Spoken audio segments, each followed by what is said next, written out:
Welcome to creating and configuring your product. We're going to go ahead and set one up together and just do a high-level overview of how to do it. So what is a product in Simplero? It's exactly as it sounds like. It's essentially how you're going to make money. It's what you sell. So the product is the gateway for them to access the content you're selling to them. So they have to pay you through a product. All right, so let's set one up. You're going to go ahead and go to Sales Products.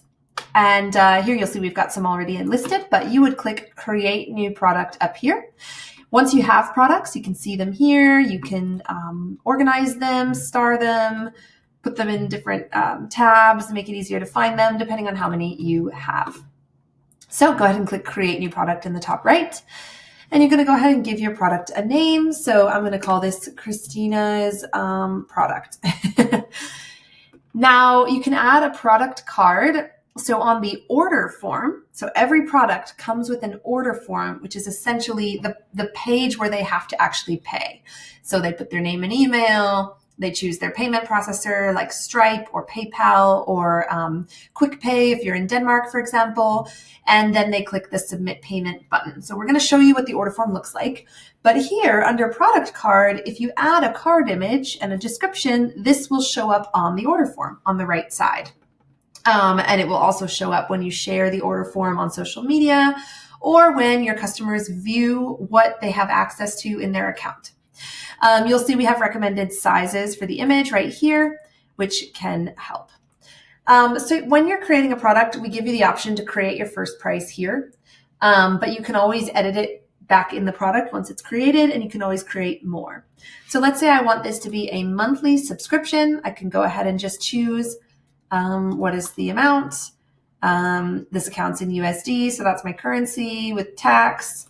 Tax is on for this account, that's why it's showing, but it might not show for you if your global tax settings are set to off. How long does it get access for? Let's say we're doing it for a month, and then it'll just keep rolling and renewing until they cancel. I'm not going to go too much into the price settings, but we do have a guide on how to configure the prices to go a little deeper. We link it here. Tax settings. So again, I'm also not going to go too deep into this, but you can essentially choose whether you want to include tax or not. It depends on whether your global tax settings over here are set to allow taxes. Then we add a tax setting option on your products, and you can choose to exempt that product from taxes anyways if needed. We have the link to your global account tax settings here if you want to use that, and per country overrides are to override tax in for certain countries and do a different amount. It's pretty straightforward. If you don't have any live elements, just choose this one. If you do, choose this one. But you'll want to check with your accountant to see exactly what the tax settings should be for your product. Welcome email. This is how you can configure the welcome email that goes out. It would be the first auto response in the product that will an email that's immediately sent to them after they purchase. So you can start writing that here, or you can ignore it and you don't have to write it yet. And then we have a whole bunch of other options here. These are much more nitty gritty. If you need them, you can look through them. If you have any questions about them, just go ahead and put in a ticket and our support team is happy to help you out with that. So I'm going to go ahead and click Create Product here. So now you'll see you've got all the different tabs here, so you can keep configuring your product. The auto response, if you had started to write one, that welcome letter would show up here and you can add more. You can configure the prices here. You can edit the price if you need to fix it. You can add more prices. You can configure the order form here. If you need to add more fields like their phone number or a specific custom field, you need more information.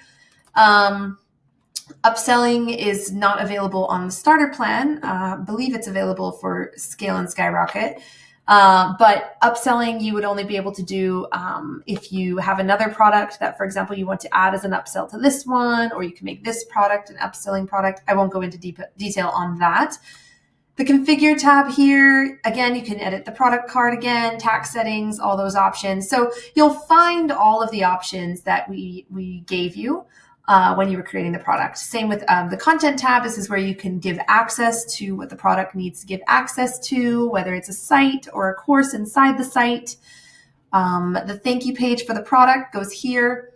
We have different options for that. You could use our default thank you page and just put your own copy on it, which doesn't allow you to customize the design. But it does already include the links to anything that the product gives access to, whether a freebie or a course or site. Or you can redirect to a site that you have. You have to give access to the site up here, but you can redirect to it once they purchase.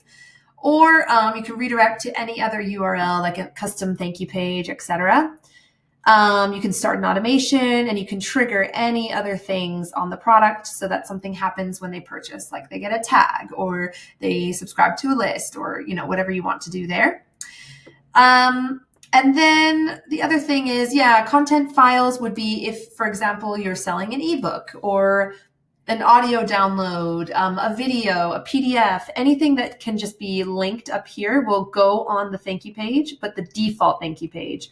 So if you want to use this spot, we will automatically link whatever you put here to the default thank you page if you're using it. If you're redirecting to a site or a different URL, then this won't matter, and you'll want to make sure and link the file that they're paying for to the thank you page there.